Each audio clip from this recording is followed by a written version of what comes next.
this time. Hopefully. Hey, but no one's actually in Zoom today, so if you're worried about the camera, we could just click that button. And now nobody's on camera. Well, that's, but then. Feels a little bit more comfortable. You have to record the class. Yeah, the whole class will be recorded, so they just be focusing on that.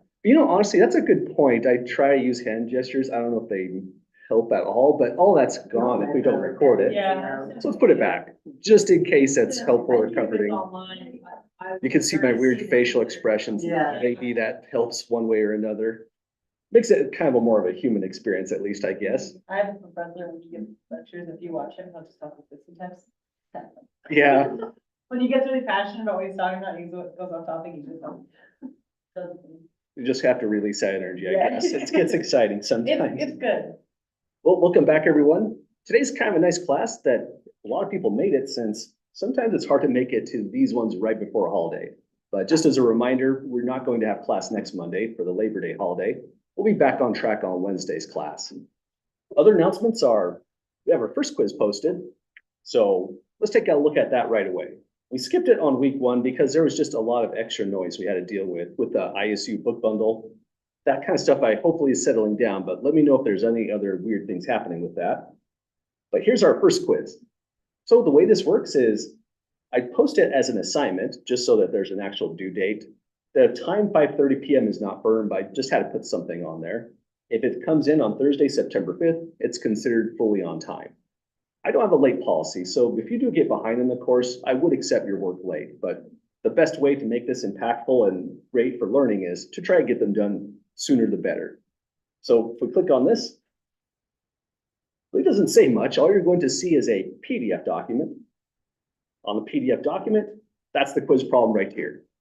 And there's a lot of ways you can do this quiz. If you have just ordinary notebook paper, the regular size, not the small size, you can just solve it right here, turn it in at class on September 5th, or September 5th or the 4th if you want to turn it in earlier. And that's a completely fine way to submit your work.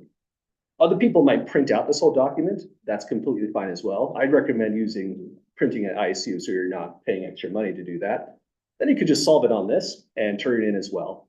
If you're printing it out, it makes it a little bit easier to come back to study, since now you don't have to handwrite the whole problem down. So there's a little bit of a comfort there. But I'm going to leave it entirely up to your preference, whether you would like to use lined paper, print these out. And some people might just download them to the computer, solve them digitally like I've been doing on the notes. That's perfectly fine as well. So if you're working digitally, all I'd ask is convert it to a file type PDF and then just send it to my ISU email. If you're emailing your assignments, I'll always give you just a really fast thank you so that you get a confirmation it was received. So that's how our quizzes will go. And these are meant to be really kind of fast problems. So I'm not trying to make the quiz compete against the extra work that you're doing in my stat lab, since that amount of work is substantial. So think of this as a big summary of what you've been doing prior, whether in class, by stats lab. And these kinds of questions are the types of questions as well that you'd see on a real exam. So to me, that's the most important thing about these quizzes.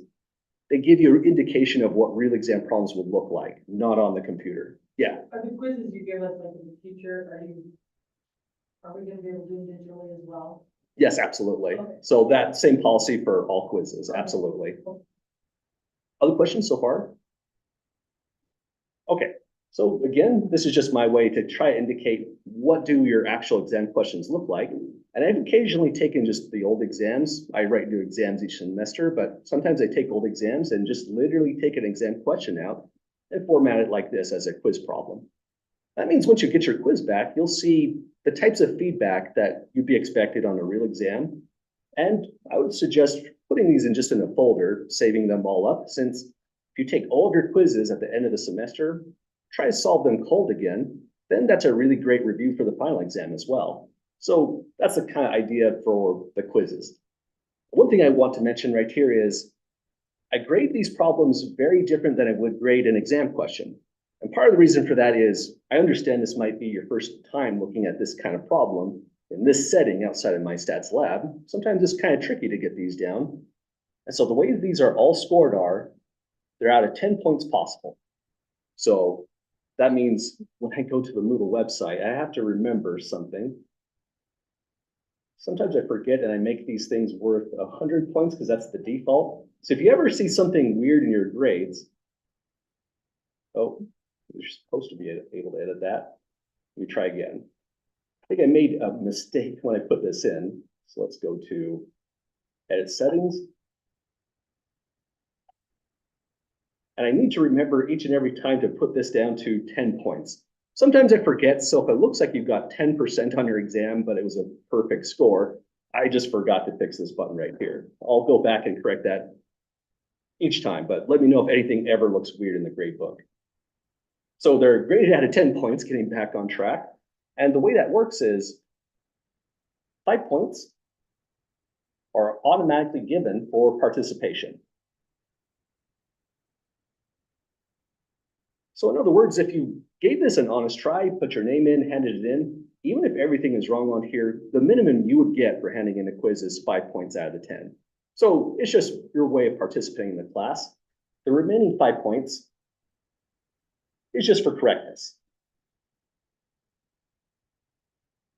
And so that's going to be the policy pretty much on, not pretty much, that'll be the policy on exactly every one of these quizzes. Yeah, go ahead.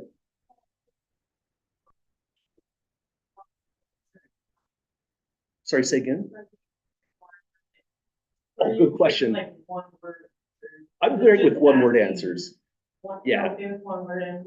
Absolutely. Okay. On this one, if I needed a little bit more, I would have had to say and explain or briefly explain. Okay. But honestly, it's kind of up to you. You might just answer and say, let's do part A as a class. Why not? What kind of variable would you consider this one? Number of eggs laid? Yeah, I agree with you. That sounds like it's a number. You could say unit, eggs laid. So that would be quantitative data. All you put down here was quantitative. It's a long word. Even if you abbreviated it, I'd be completely fine with that. But it is a quiz where you might come back to study this kind of stuff. So there's no harm if you wanted to, for the purpose of just kind of retaining this information and practicing with it, actually putting in an explanation. It just wouldn't be required unless it was directly asked for. If I was to put an explanation here, I'd probably say the data is numbers with units. So that's pretty much all that's expected on this quiz here. If a bigger response is needed, I definitely have to bake that into the question. And if I didn't, then there's no way I could take off points because that'd be just opening myself up for grade complaints. That'd be like a serious fairness issue at that point. But any other questions, folks, about how the quizzes go? Okay, let's clear this out. And typically the way I write out these quizzes is I try to think about what did we do on the prior days, sometimes a prior week even, try to give a problem that kind of encapsulates multiple sections at once. So it'll never go to something we're about to cover today. I feel like that's just a little bit too early. So this quiz number 1 couldn't have been on section 2, 3, 2, 4, 2, 5. These are the things we're doing just this day. So when it's posted on Thursday, it's about information that was everything previous. Sometimes it's a big summary, but maybe sometimes it's just one section, a good problem inside there. Well, any questions at all, folks, about those announcements at the moment? Okay, other things I had on this announcement were, let's see, the grades are going to start getting updated on a weekly basis each Friday. Usually Friday morning is when that's going to happen. And the reason for that is, the reason it's starting this Friday is because our first section over here is due August 29th today. It's 11:59 p.m., but that's just a time that was thrown in, not encouraging you to work super late. So after sections start to come due, I'll post your grade information here, and that's a good place to double check. Make sure everything looks right, nothing's out of order, none of your quiz grades are missing. Those are all grades off of, mindset lab. What I'm going to be doing is I'm going to go directly inside my stats lab, pull out your homework grade from there, and just upload it directly into here as a new entry. Then you'll see quiz 1, 2, 3, so on. Exactly, yeah. So it's pretty much, I can't click on it because it just shows everyone's names. So it becomes a privacy issue, but you're going to see on the very top something like course score. That's your total score in the course so far. Next, you'll see My Stats Lab, then your quizzes listed out, and that's how it's going to be formatted. And the way I actually calculate the grades is not through Moodle. It's really finicky. I do this on a completely separate Excel sheet, and I just upload the results. So if you ever have questions about your grade, send me a quick email. It's not too hard to just take a look at the Excel sheet and send you that data. And again, it's a good idea to check this a lot as an ISU student, not just for this class, but really for all of your classes. Mistakes happen, things get misconfigured, and heaven forbid, sometimes people even mess up a grade computation. So it's good to be paying attention to that, seeing how things are going. And if anything looks odd, send an email to your professor right away. It's always the best habit. So that's most of the announcements. Let's see what else we have. We talked about the quiz, the holiday. Grades are going to begin posting on a weekly basis. One other thing I want to mention is today also we're going to be starting to use our TI-84 Plus. So we're going to begin doing some computations starting in section 2.4. And I'll try to have this loaded and ready to go most classes. We won't use it every single class, but it's becoming more and more often we're going to use them. If you still don't have one, there's still time to get prepared to be ready for the course. Our first exam is, let's see here, Monday, September 16th. So that is still quite a ways away. Let's see, that's 1, 2, about 3 weeks off. Well, not quite, but about 2.5 weeks off. Yeah. That means if it's about 2.5 weeks off, I have to start getting going too. So probably around this weekend or a little bit sooner, I'm going to start working on what goes on this exam, study guides, and that kind of stuff. A lot of information just starts to get dumped in there at that point. I waited a little while to doing that just so that I can see where the course is as we get closer to that date. Yeah. Oh. So that's just go over what we covered. But at the end of the semester, does it cover like the whole semester? Or it does, yeah. Like it'll be a comprehensive exam, okay. Yeah. Questions up here? Yeah, I intend to do study guides for all exams, as well as a big one for the final exam as well. Absolutely.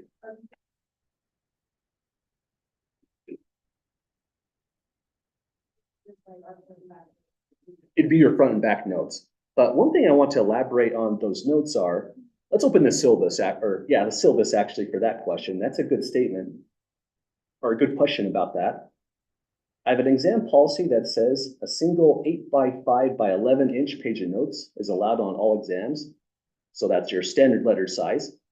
It's front and back. Anything you want on it. It can be handwritten, typed up. It's completely up to you.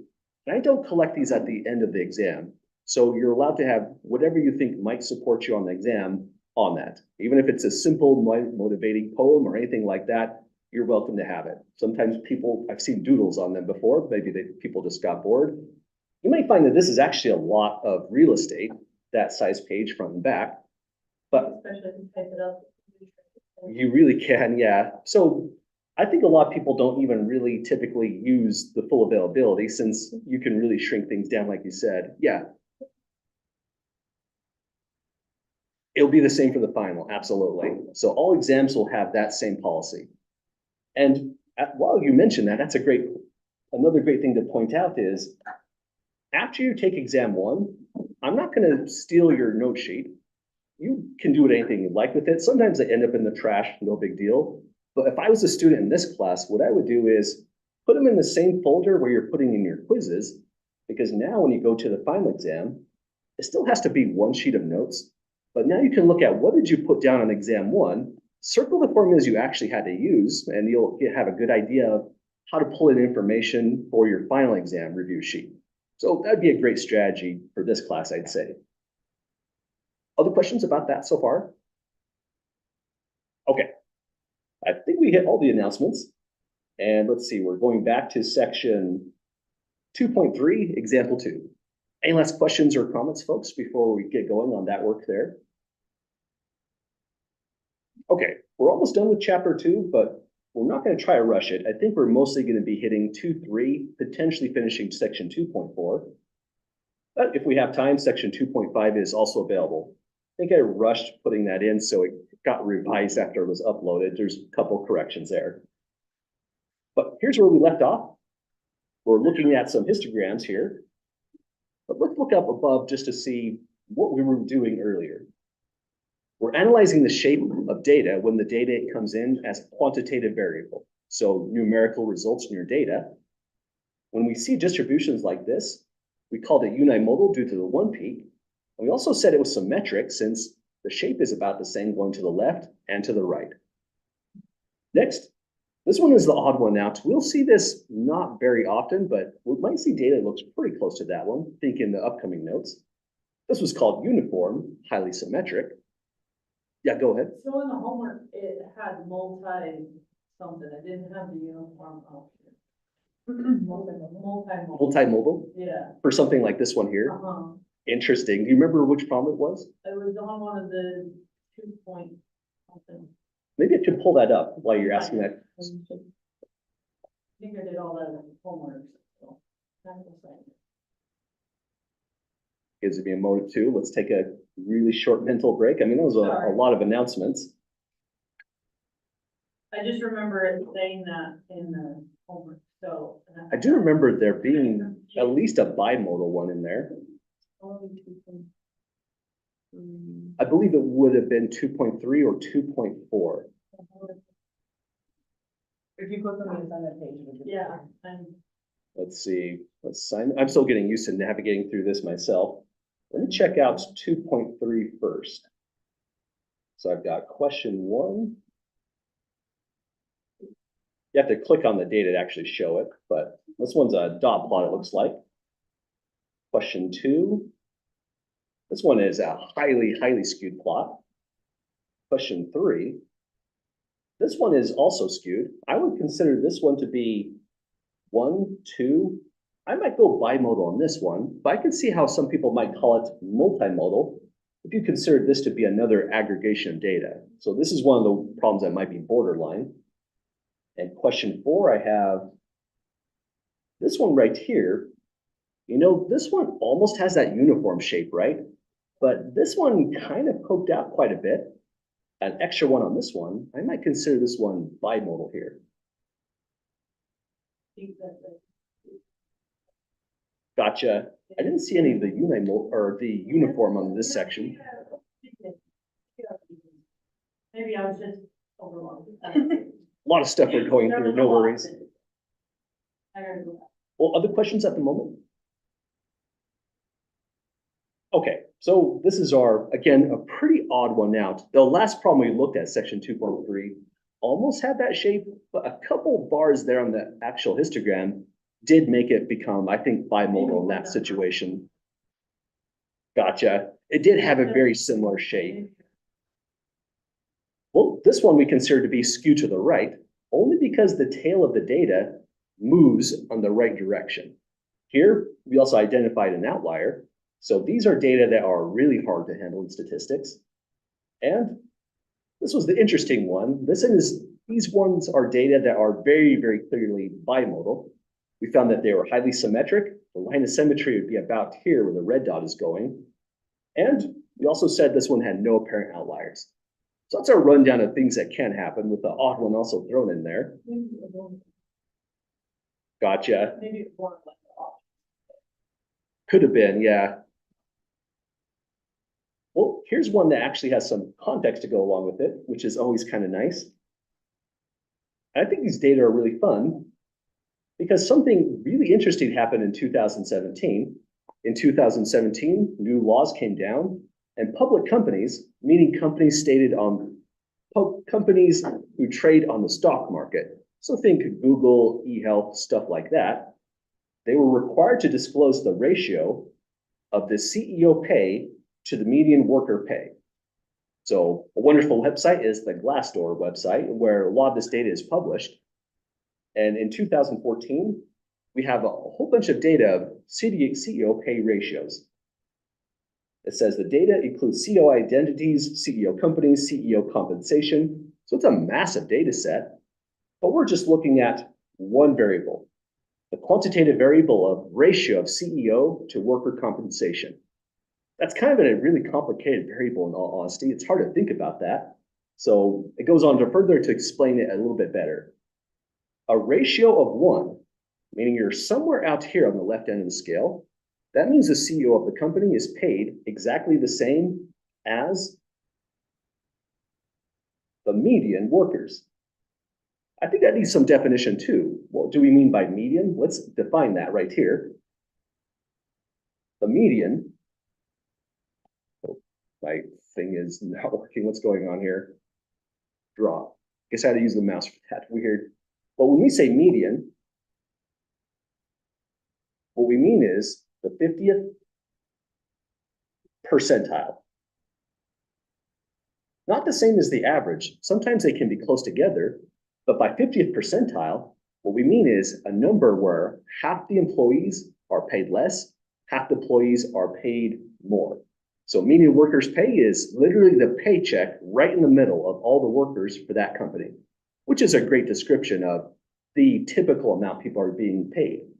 So again, it says here, a ratio of 1, meaning the data is out here, means the CEO gets paid the typical amount of every other employee in the company. That sounds like a kind of strange reality in America sometimes. But looking at this data, it shows that's not entirely typical. Out here is 250. So there's data out here where the CEOs are making 250 times as much as the median worker. That's pretty typical for corporate America. And if you look at these data, they're kind of hard to see. Well, as we can tell them. Yeah, this is kind of at the limit of the pixels on my screen. Projector is getting kind of tough too, but there's data out here. So there are some companies where the CEO makes 2,000 times as much as the median worker pay. This is 2014 data. It's 10 years old already. If we did the same data for 2024, it hasn't come out yet, but we're building that data, it probably looks even worse than this. There's probably numbers are even further out here since the trend has been that those numbers just grow these days. So that's pretty wild. That says a lot about corporate America. All we're going to do with this problem is describe the shape of this distribution using the context. Well, first, any volunteers on the first thing to say? Absolutely. Because of this directionality here,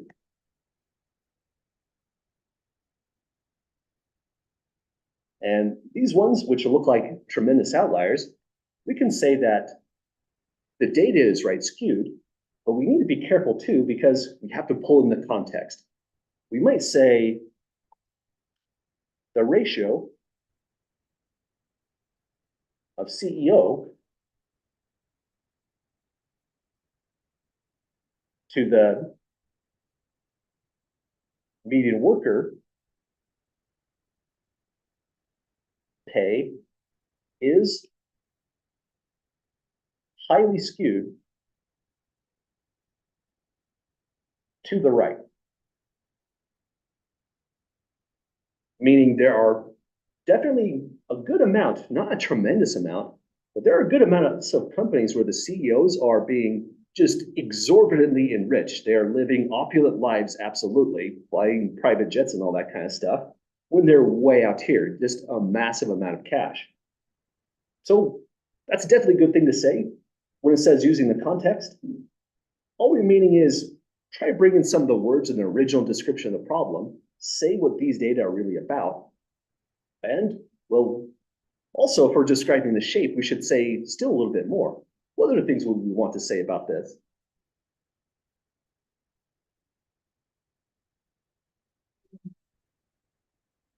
Absolutely. We have a unimodal distribution. The main peak is somewhere between 0 and 250. But we don't have to keep on with every new sentence, say ratio of CEO pay to the median worker pay. That starts to become busy work at that point. What I would do is make one big run-on sentence, not too worried about grammar or anything, and just say it is also unimodal. It's noteworthy that the main peak on that unimodal distribution is to the left. That says corporate America is redeemable. The typical companies don't have CEOs that are paid an outrageous amount. Sure, being paid 250 times a single employee sounds a lot, but it's not as egregious as what we see on the far end of the data. So at least that's kind of nice about corporate America. Most companies are in a more reasonable range. But there are other interesting things we should say here. Any volunteers for maybe the last statement? The CEO pays parent because the outliers are there. Sorry, what was the first part? I don't know how to word it, but the CEO's payment are very clear because of how separate it is from the majority, like the outliers. Just mentioning, yeah, the outliers here. Yeah, let's say here, there are also, let's use this just to convey. I would say it's really these two that are outliers. This one really would require a judgment call, an extra rule of thumb to identify. But for something that's skewed tremendously to the right, the shape of these data, if we try to put a curve to it, would look about like that. So again, that one's kind of questionable to me. But the other two are that's purple, indigo, whatever that color is, arrows are pointing. Those are some tremendous outliers. Let's say there are, we don't know how many because the scale goes pretty high, and we don't know if this is one or maybe three. It's tough to tell with the graphics. So we'll just say a few or several. Anything along those lines would be perfectly fine. Let's say there are several. These outliers are pretty severe, so I'll call them several influential outliers on the upper end, meaning the far right end of the scale, up around 1,500 and 2,000. Let's just say a little bit more of that, meaning some CEOs are getting paid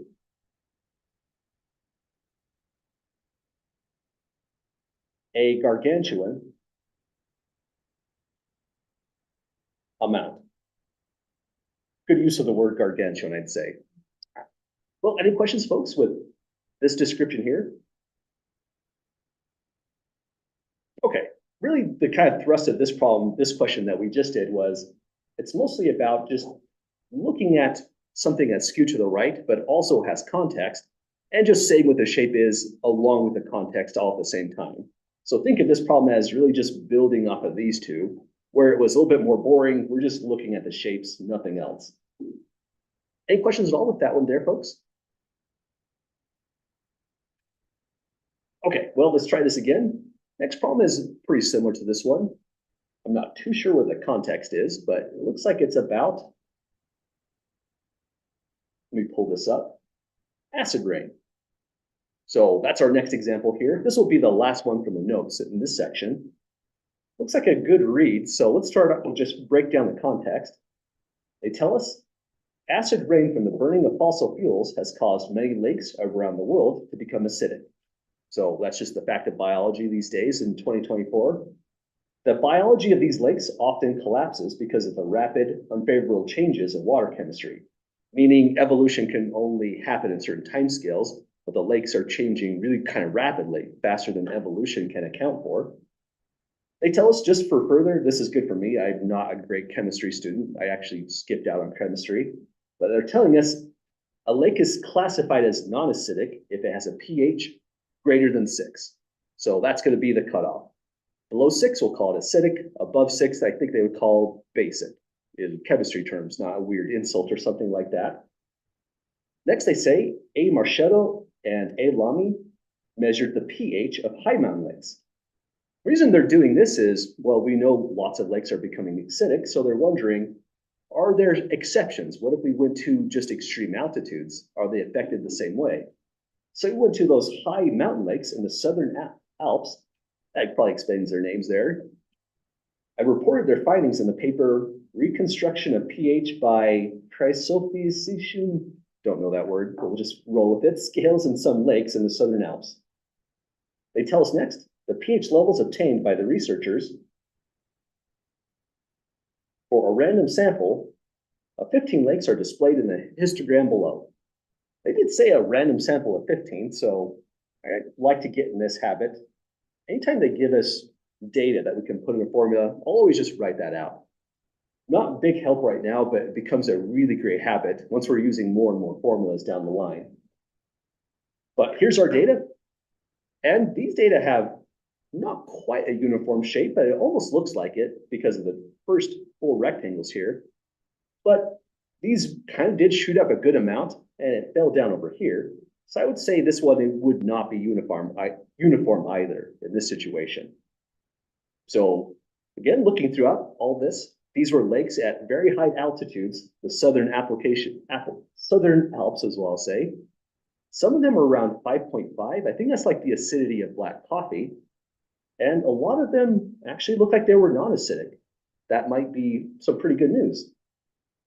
What was the age of this data? Oh, I don't have a date. Well, whenever this was, you don't ever have to actually go to the journal and read these things, unless you're really interested. Only reason those are posted there. But it says here to start this out, oh, describe the population and the sample for these data using the context. Again, that's a tough question always. Let me see if I can move some stuff up. I forget that I have kind of limited space on this monitor. At home, it's just a little bit easier to see everything at once.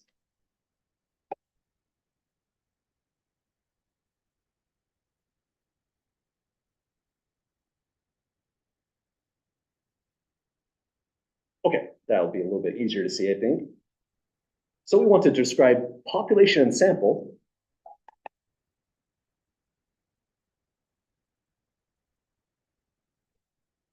Let's put these down just as preparation. And this is, again, always a tough question. That's why it keeps coming back from chapter 1. This is going to help us down the line where when we do statistics, we really have to pay attention to that in our conclusions. So any volunteers, folks, for one or the other? Sample of the 15 lakes. Absolutely. Let's say the 15 lakes selected. So that nails down the sample. Usually that's the easier one to get because they really said it right here. A random sample of 15 lakes.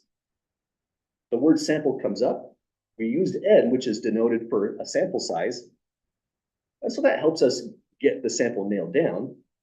Now for population, we might say all lakes. But this is a situation where we could potentially lose some credit if we just left it right there. We really do need to be more specific on this one. Agency 1C, what's missing in the population? Where it says affected by the acidic rain. Not necessarily, because the question of the study was, they're wondering if potentially every lake worldwide was affected. So their population wasn't necessarily all lakes. It was a really refined population. So lakes classified non-acidic pH greater than 6. So would it be all lakes with a pH greater than 6? Not necessarily, since they don't really know exactly what those are. Absolutely, good call. So it was really about those lakes specifically. How could we tell by their write-up? That's really tough. So let's reverse engineer this. They said the pH levels obtained by the researchers for a random sample of 15 lakes are in the histogram below. Well, where did those 15 lakes come from is the major thought now. It said they measured the pH of high mountain lakes in the Southern Alps. That's where they actually came from. And so now that is our population, as you said. All of those lakes in the high mountain Alps. Again, this is tricky and some problems are easier to spot. Some are a lot harder. It depends on what you see in these problems. But the way you think about it, I usually go sample first, then see where did the sample come from. Now you're indicating a population. We'll practice this a lot. So let me come up here and say all lakes in, how should we say that? High mountain lakes. Yeah, let me kind of erase this. I was hoping not to. Let's say all high mountain lakes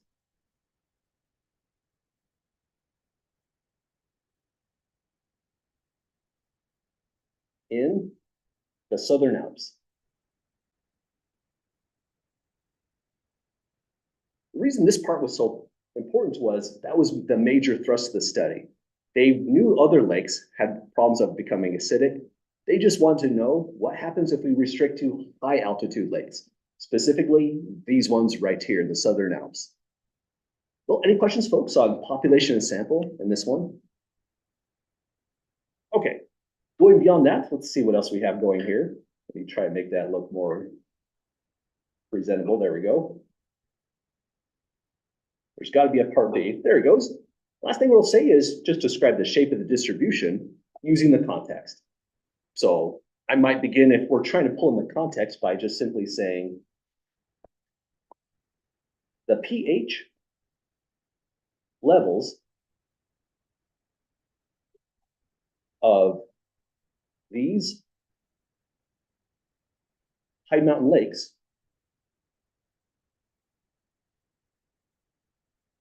is, well, let's take a look at this. Would you call this symmetric or skewed?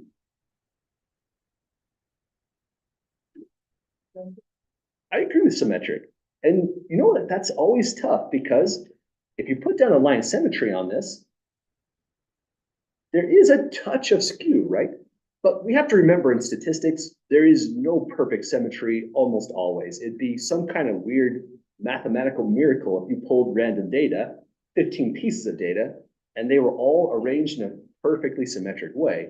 Almost never happens. So we do expect a touch of skew with real world data like this one here, but a little bit of skew is not enough for us to call it skewed overall.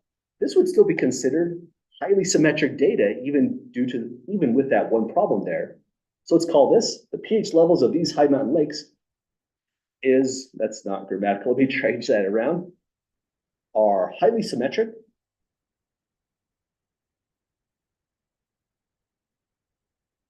I would still call this unimodal. Where's the main peak? It would essentially be just right around here. There's a tie with two bars together. That would be essentially our main peak there. So we'll say this highly symmetric, unimodal. Looking at all the data, nothing is separated out. This is right where the main pack of the data is. But if this moved over, say, a couple rectangle distances to the right, it starts to become an outlier. But here we have no outliers. So shape requires us to say whether it's symmetric or skewed to the left or skewed to the right. Do we have to state there's no outliers every time? No, not necessarily. Okay. I'd be okay if you didn't mention it. The major thing is if there are outliers, we definitely have to say it. But this is more just tying up the notes. Yeah, I wouldn't be too worried about that being missing. So we just said, basically describe the shape of the distribution, but if we wanted to use the context another way of wording that, could we say these high mountain lakes are highly symmetric in between the points of 6.0 to 7.5, and then unimodal, or I guess unimodal from 6 to 7.5. Like, would you have to describe that, or is it fine like that? Your description will work out just fine as well. Yeah, I'd be pretty happy with that. I'd say it's more kind of a stylistic way of kind of formatting your answer. So you could move along the parts, like you said, the symmetry, then the mode, give the range of where the mode is, or you could just say just the basic things of symmetry versus skew, give it the modes, but not necessarily saying where it is, kind of up to you. So as long as you say the pH level of these high mountain lakes, it counts as using the context? Yeah, absolutely. And you know what? Not all of the context is even in there, right? It's not all the high mountain lakes. It's specifically the ones in the Southern Alps. But if it feels like you're writing down the whole problem, you can shorten that up. As long as you're talking about pH, even if you didn't say this, you just said lakes, I'd be okay with that because I would look at your work and I would know you knew it's high mountain lakes by your description of the population. So you can let prior work here pull in some of the context so that it doesn't feel, man, I'm just writing high mountain lakes in the Southern Alps so many times, my hand is dying. If it feels like busy work, you're allowed to abbreviate things. So I'll leave it as it stands like this with high mountain lakes there. But other questions so far, folks, with this one? Okay, so these are the kinds of matters and things we're worried about in section 2.3. When we go to section 2.4, we want to do a little bit more because, I mean, there's a lot of things missing here when we look at these data. We want to talk about where is the center, how spread out the data is, and those kinds of descriptions we've been doing slightly. Let's take a look at it. Well, that's the homework. Let's see here. In section 2.2,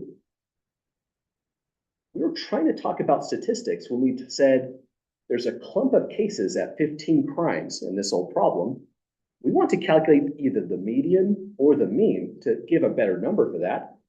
We also said here, the typical number of violent crimes in Florida is 4 crimes per, we already said that. There's a clump of cases at 15. Well, we actually mostly just mentioned where things were accumulating here and here as well. But instead of just saying those kinds of things, we want to put numbers down. We want actual statistics, measuring the center, measuring how spread out things are. And that's finally what's going on in section, oh, I keep clicking on the wrong things, section 2.4. We're going to describe the center with the statistic. That's where we'll start using the calculator. And 2.5 will describe how the spread out the data is using other statistics as well. So let's turn to those new notes. Let me make sure I save this first. By the way, if I ever upload it and it just looks like stuff is missing, I just must have made a mistake. I'll correct the record right away. Just let me know and it'll get fixed. So we're in section 2.4, describing the center of the data. In this section, I had you calculating a lot of statistics, but when you do it in the actual MyStat lab, I couldn't actually find those problems in the book to really assign in this section. It's more qualitative stuff, comparing the mean against the median and those kinds of things. We'll do those kinds of things in these notes as well. First, there's a lot of new definitions here, so let's start working through this. Let me also get my calculator set up here. There we go. That should work out for us. So we're looking at measures of the center. That makes sense with the title here. The center is going to describe essentially what's typical, where all the data is accumulating. And one measure we might use is this right here. The sample mean, Y bar. I want to mention in my notes, I sometimes might put in an X bar, but I have to make a correction on that. There's nothing wrong with the X bar versus a Y bar. They're synonymous. They're both saying the sample mean. But our author likes Y bar, and a prior book we did just last semester did X bar. I'm trying to clean up my notes. There might be a couple typos here and there. In fact, there was a revision there because I forgot. It's Y's, not X's. So that was the purpose of that. So the sample mean is calculated essentially by taking all of your data observations. So these are just numbers. It says Y1, Y2, Y3, since as a formula, we can't say what the numbers are. But that's just your sample data, like in the last problem we were looking at. Then we take the sample size n. It's one of the reasons I like to always write n equals whenever I spot it, because it could be conveyed in a formula like this one. After you do that, you've calculated the mean. I think we've only demonstrated this exactly once in class, so we'll practice it a lot more. And right here is always a point of contention. That just looks like it's needlessly abstract out of nowhere. We should explain that. But any questions first about that definition? Okay, in statistics, we have a lot of formulas that look like this, where the red dot is. And sometimes that gets tedious. They're really long formulas when you're just adding up a list of things. So a shortcut is to say that symbol there represents all of that. So let's put down a little quick definition. This is the Greek letter sigma. It's uppercase sigma.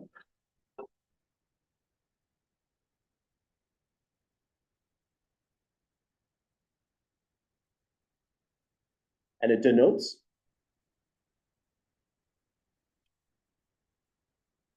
summation.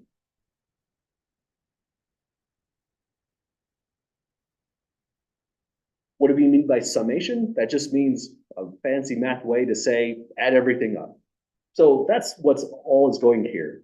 It says as I starts at 1, y1, take your yi, add it up until you get to the end. So add up I1, y2, y3, dots, say here, just keep on going to get to the last piece of data, yn, and that's your numerator. Just divide by the number of observations in your sample, and you get the mean. Well, any questions, folks, about that formula? Yeah, I think we described a really quick demonstration that like 3 pieces of data that we added up just to show an average. Yes. Yeah. Or sorry, say again. The homework on which section?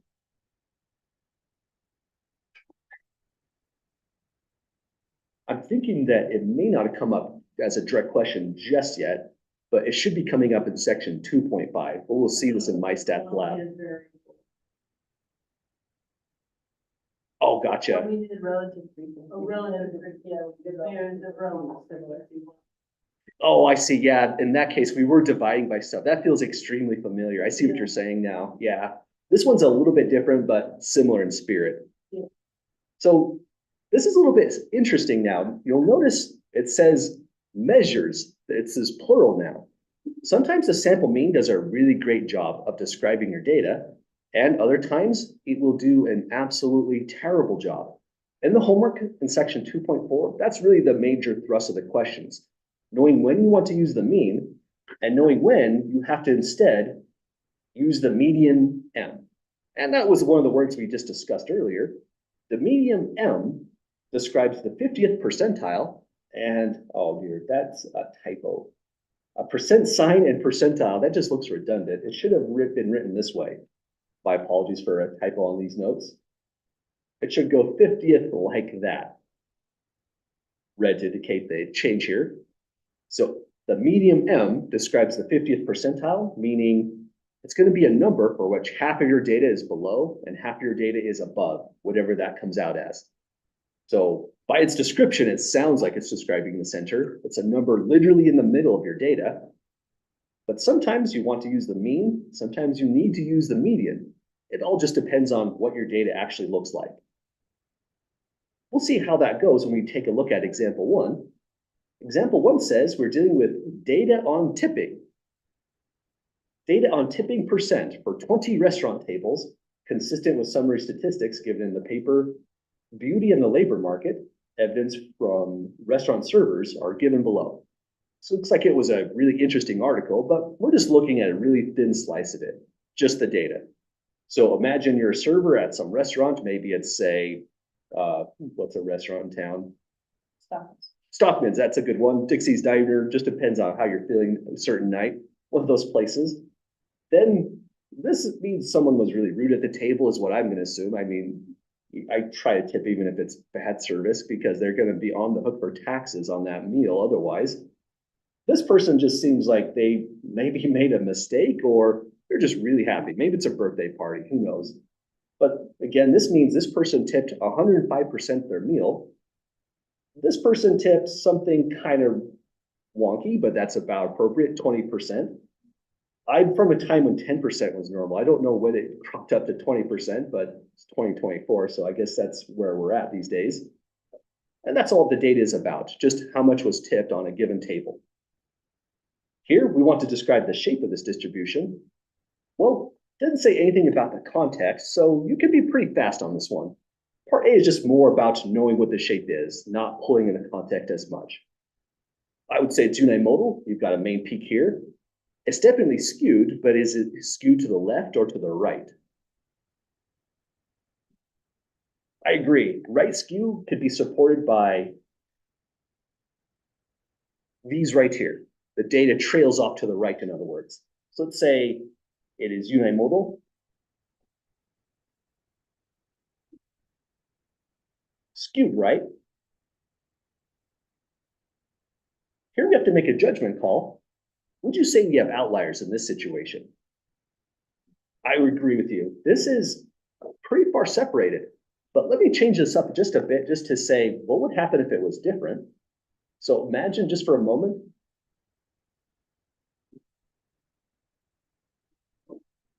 that this was gone. So there it is, it's gone.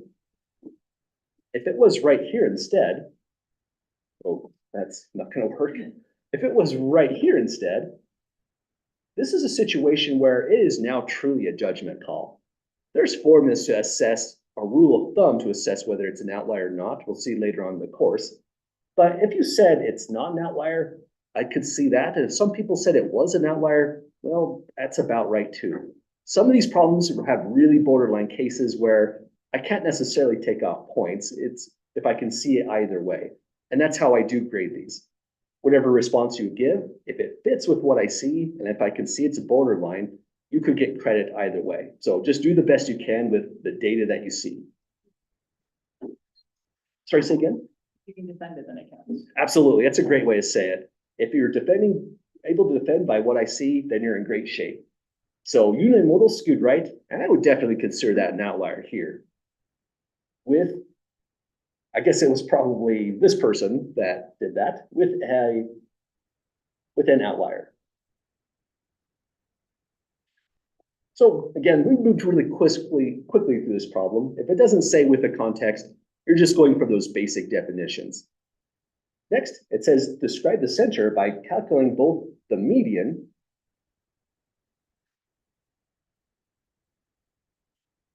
that's M, and the mean, that's the X bar. Oh, excuse me, Y bar in this book. I'm gonna try to practice saying the right symbols. It's weird going from one book to the other. So it says use the appropriate symbols for each, so we'll put it down below. So here's where this is kind of exciting in a certain way. There's formulas for calculating this by hand if you're doing the mean. I mean, the formula is right up there. There's formulas for doing the median as well by hand. But in this course, it's more computational through a calculator. So this is how we will do it. We're going to make the calculator, the TI-84, just crank this out. It's 20 tables, so it's tedious to get it all in there. On a real exam, I would probably never go above 20 pieces of data. I don't want it to feel like a chore while you're on a timed exam. But the homework, some of them could be 20 or more. So we'll do a few of those as well in class, just to not make it feel like you're doing the grunge work on the homework and we're doing the easy stuff. First thing you want to do in your calculator once it's turned on is, well, let me make it bigger. That would help. There's got to be a faster way to do that. Okay, that should work out. So first key you want to hit is this one right here, the stat key. You hit this once, and on the screen right here, you're actually in good shape. But you know what? This is such an important operation that let me actually start over. Let me go to second, quit, back to here. Let's put a step-by-step process directly on the notes right here. Calculating statistics on the TI-84 plus. Okay, we're going to put our screenshots below and describe the full process. So again, first button you hit, once again, is the stat key. Let's call that step one. Step one, press the stat key. For calculator keys, I'll put them in uppercase to just signify it's a literal button that you'll find right on your calculator pad. Oh, and what happened here? I didn't want to be in this location. Let me hit second, the blue key, quit to get out of there. Let me try again. That's what I should have saw when I hit the stat key. I might have had different buttons selected, so I got a different menu there. Is that what folks are seeing at the moment? Awesome. So on this screen, we're actually on the right menu we need to be in. Let's just describe it. Step two, press enter with this selection. But again, it defaulted to it right away. By this selection, I mean, that's right there. We want to go to the edit button. The calculator kind of knows what you're probably going to do. It's already set up. If you need to change, you can use the up arrows to go up and down, get to the right button, but you want to edit. So hit enter right here. And I already didn't do something I said I would do. Let me put this in uppercase just to signify that's on the calculator. Okay, back here, press enter with option one selected. And you have all this stuff, L1, L2, L3. In our course, we're mostly going to be using L1. Occasionally, we'll use L1 and L2, but not in this chapter. Once we're here, let's write down the step. Step three, on this menu, key in the data. So your calculator should look like this at this stage.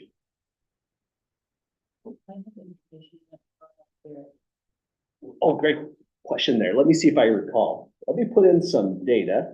Oh, I already have a problem that said error data type. We go to 2 to go to. Let me hit clear there, and I'll just put a number like 5. So I'm keying in data, but this is the wrong data, so we have to wipe it out. You have a couple options. So if you have a bunch of data in L1, you could go line by line and just hit delete, but that's tedious, especially if it's someone put in like 1,000 observations in L1, that could be all day. Other thing you can do is go up here. Don't hit the delete button, L1 will go away, just hit clear. Notice it says L1 equals nothing at the moment. Hit enter, and it wipes out all of L1. So that's kind of nice. Wait, go to L1 and press clear. Yeah. Let me show that once more. Let's go 555, just some random data, 3 observations. We want to quickly delete all that. Don't hit this key. That causes some interesting problem in the calculator. Hit this key, clear. And that's what you would get. But questions you might have is, what if you did delete it? This is what would happen. It's gone now. And maybe your child got your calculator, something like this could happen. You could come back here and now you're wondering, what do I do? My calculator is broken. This is what I would do. You could send an email directly to me. I'll take a look into that issue. For the more adventurous, go to your favorite browser and just type in this. Bring back L1 in TI-84 plus. Let's see, it says, to get your L1 back, press stat, choose setup editor, press enter. Let's hope for the best. Stat. That's option 5. Hit enter here. Now hit enter again. It did something. It's kind of vague what happened, but let's go back, hit stat, hit enter. We're on the right option. And look, everything's back. So no matter what happens to your calculator, it's always fixable as the end stage or the end comment on that one. It's very amazing. And if something seems really broken, just take your batteries out, take out the little watch battery, and you can really reset this thing back to factory settings. Probably I'd just Google how to do that to make it more forgiving. Probably Google on that one then, yeah. Reset button. Well, now we're back to the data. This is sometimes the most tedious and frustrating part of the course. So what I encourage you to do if you're doing this in MyStatLab, this will be in section 2.5, go slow on the stage. If you go really slow, I promise you by the end of the course, you're saving hours of time. Because instead of a 5, if I put in 5.1 on accident, that could be enough to miss the problem. It could change your mean or your median enough so that the question's wrong at that point. So let's go methodically. I'm going to go row-wise, left to right. 0, 5, 45, 32.8, 13.9, 10.5, 10.4, 55.2, 50.0. Then in row 2, I'm kind of cheating. I was using the keyboard. On the calculator, I'd really be going 10. Yeah. And then So you hit enter every time? Enter every time, yeah. 14.6, enter. 38.4, enter, and then so on.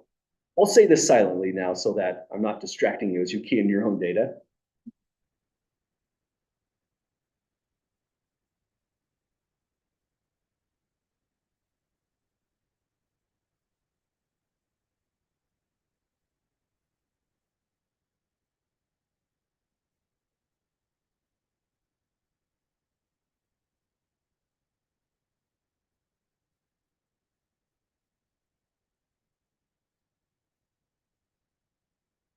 Okay.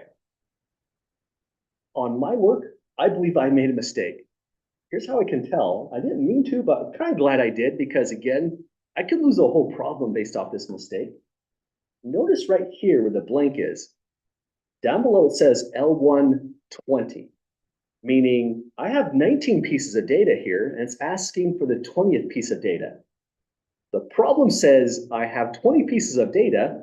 I missed something, so let me double check. If you need to scroll through your data, use the up and down arrows. I'm going to go all the way to the top. And now I'm just gonna use my finger over here if it was on paper and just double check these all. 0, 5, 45. So then. What do we set after we hit enter? Oh, that would be the next step. So if you pause right there, you're good to go. Okay. 50, 10, 14.6. I missed something. Sorry, say again. Oh, I see. I can see how I made that mistake. Thanks for spotting that. 227.9s. And I got just one of them. Good eye on that. I think I did that. I put them in three. Well, the good news is it doesn't have to be in order. So what I would do in this situation, just put it on the very bottom of the list now. 27.9. Hit enter.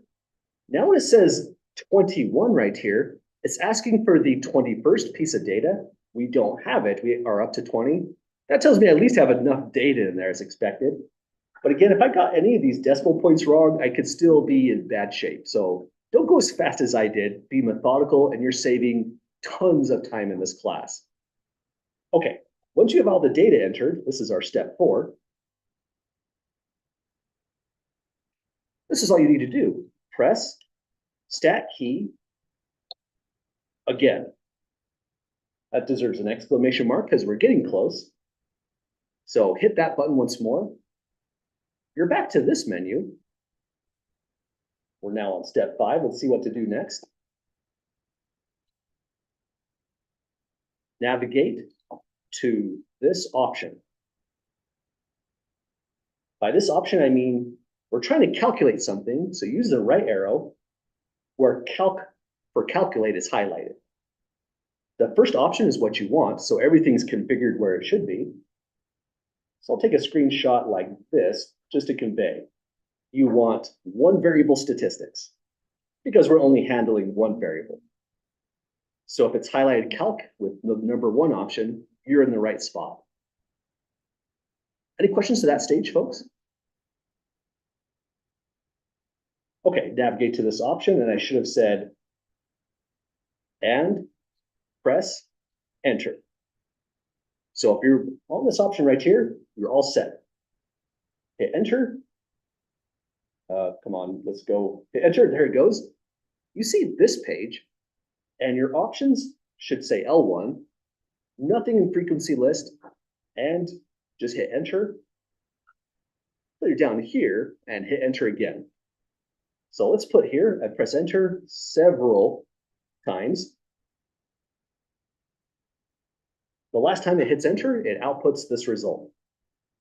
So this is not really a step, but just success. We did it. Deserves a happy face. So you should be seeing this at this stage. But again, this is up to how accurate I was. How do folks feel about their numbers so far? Are you seeing about this? Awesome.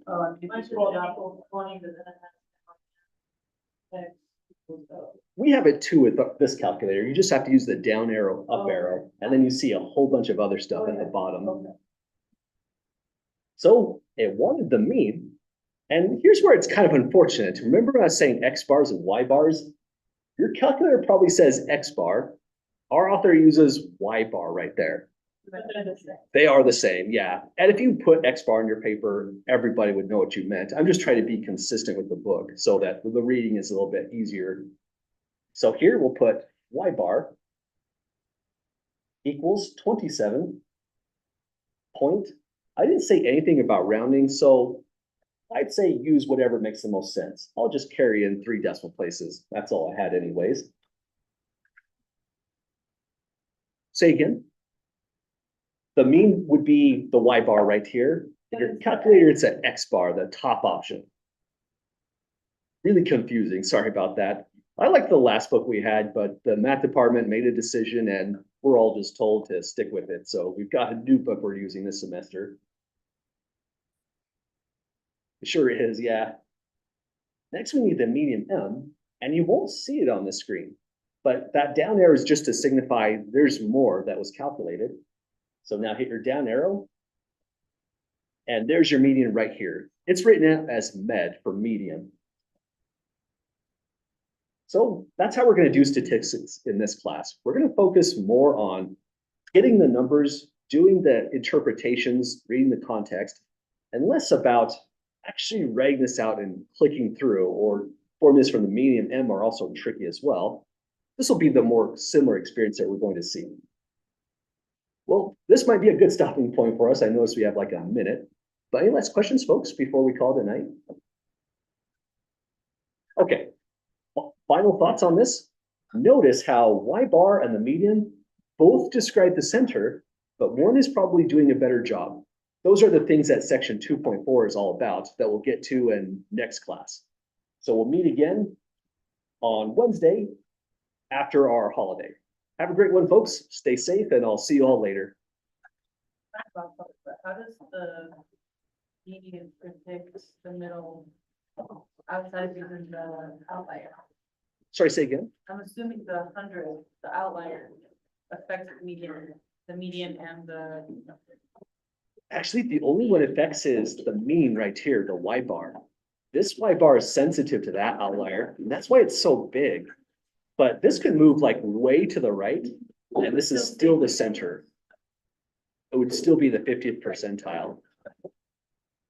Is that what the question you're asking I about? think that's a great calculator. Thanks. And it gives you both of them, yeah. I mean, and agreed. We can use our calculator on the exams, right? Yes, in Okay. fact, it's required for the exams as well. I usually bring a few spares just in case like a battery goes out or something. Yeah, that's. That's the last I have emergency batteries in my anyone backpack. wants. Yeah, yeah. Right now, the only ones I have are. So, So- did you used to work at Walmart, like? Long time long years ago. No, I worked at Walmart, I think like, I got picked out of ASU for really bad grades in 2002. I worked from like 2004, 2006. You're bad, great. You don't. Real have to bad have- grades. You don't. have Right to- out of high school, you're not really equipped to You do don't have to well. went running. No brothers at all. Oh, okay. Yeah, I was like, you look so familiar to me. That's the only thing I can think of. yeah. I used to work at Walmart years ago on nights. Yeah, I did graveyard as well, yeah. There was a couple of twins that worked together. Sounds like